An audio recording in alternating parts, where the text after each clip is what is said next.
Assalamualaikum warahmatullahi wabarakatuh. Perkenalkan, nama saya Asma Oliana dengan NIM G0412310111 dari kelompok 3 Teknik Pertanian dengan asisten Muhammad Syarif. Kali ini saya akan menjelaskan tentang kerapatan isi yang telah dilakukan pada praktikum dasar-dasar ilmu tanah, yang dimana kerapatan isi adalah suatu perbandingan antara berat tanah kering dengan volume tanah dan termasuk pori-pori tanah. Adapun perbandingan antara rasio rongga dan rasio padatan yaitu 1:1, yang dimana 50% rasio padatan dan 50% rasio rongga. Terkadang juga 50% padatan dan 60% rongga.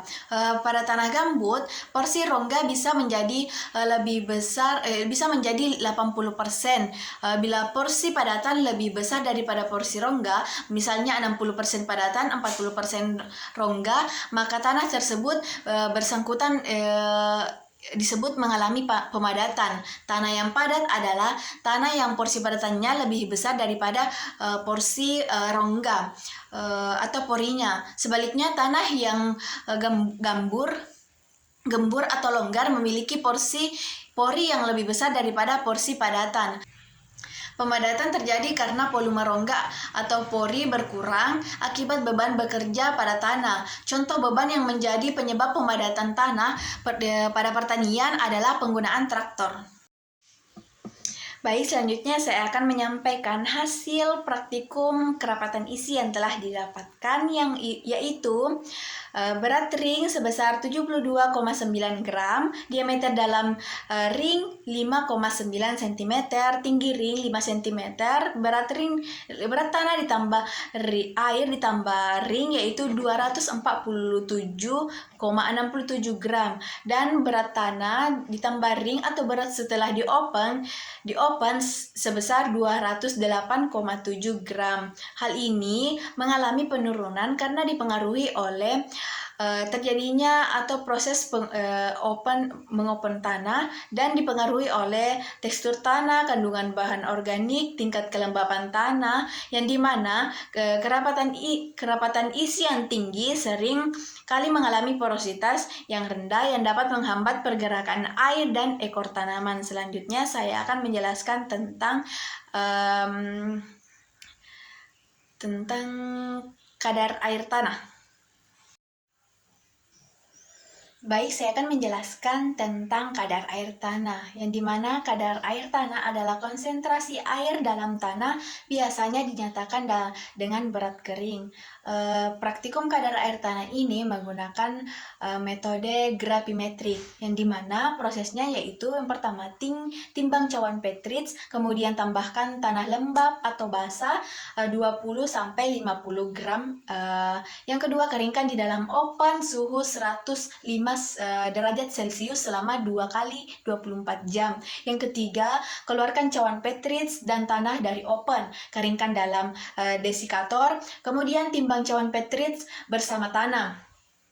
Yang keempat yaitu hitunglah kadar air tanah menggunakan rumus kadar air tanah sama dengan B dikurang A dikurang C dikurang A dibagi C dikurang A dikali 100%, yang dimana A adalah berat tanah cawan Petrich dengan satuan gram, dan yang B adalah berat cawan Petrich ditambah tanah awal dengan satuan gram.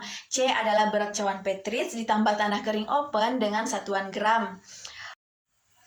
Baik, saya akan menyampaikan hasil praktikum kadar air tanah, yaitu berat cawan Petrich yang pertama yaitu 7,54 gram dan yang kedua yaitu 6,89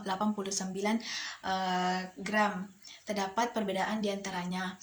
Berat cawan Petrich yang kedua itu berat cawan Petrichnya ditambah dengan tanah awalnya, sehingga lapisan 1 atau sampel 1 yaitu didapatkan 27,54 gram, dan yang kedua itu 31,59 gram.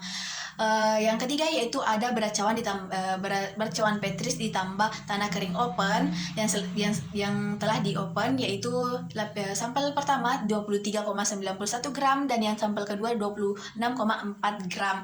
Yang keempat berat tanah awalnya yaitu lapisan 1 itu 20 atau sampel 1 itu 20 gram dan di lapisan kedua itu 25 gram. Yang kelima ada berat tanah kering setelah di open yaitu lapisan 1 yaitu atau sampel 1 yaitu 16,37 gram dan lapisan sampel kedua yaitu 19,15 gram. Berat air yang hilang yaitu sampel 1 sebesar 3,63 gram dan yang kedua itu 5,85 gram. Hal ini disebabkan